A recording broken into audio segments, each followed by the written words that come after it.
Alright, so I wanted to continue this video because on 10 and 11, it got cut off in the last video.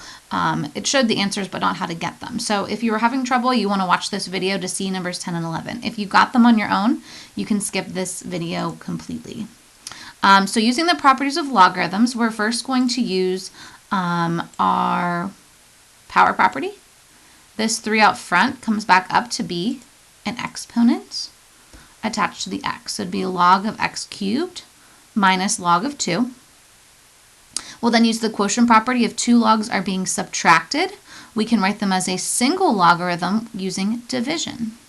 So this should be log of x cubed divided by 2. Now at this point, you'll notice that I put in my imaginary base of 10. None of these have a base. They're common logs, so this would be our base 10. At this point, we are going to change to exponential. Remember, to change to exponential, the base always stays the base. We'll take 10 to the 5th power and set it equal to what we were taking the log of. So it should be 10 to the 5th power equals x cubed divided by 2. I went ahead and found out what 10 to the 5th power was, which is 100,000.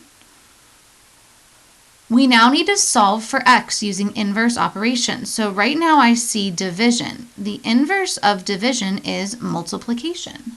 So I'm going to first multiply both sides by 2, getting me 200,000 equals x cubed. And lastly, to undo a cube, we cube root both sides.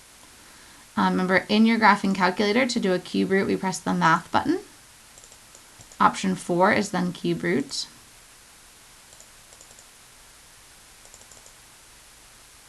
And we should get this answer.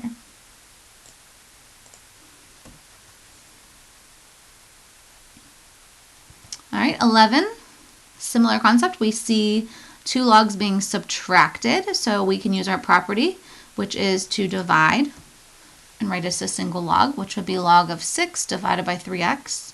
Equals negative 2. Same thing here, I put in my base of my common log of 10. And at this point, we are now going to change to exponential. 10 to the negative 2 power equals 6 over 3x. Now, 10 to the negative 2, if you remember, using your exponent rules, that would really be 1 over 10 to the positive 2, which would then be 1 over 100. But you actually can also use your calculator if you prefer. 10 to the negative 2 power will get us 0.01, which is 1/100th. So whichever way you prefer. I went ahead and just left it as a decimal. So we'll have 0.01. Again, you could have the fraction. And similarly, we need to undo any operations that we see. So right now I see division of 3x. So I need to multiply by 3x on both sides.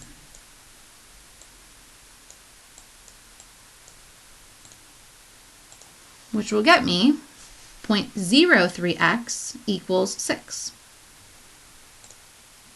And then lastly, I need to undo multiplication with division. I'm going to divide by 0.03 on both sides.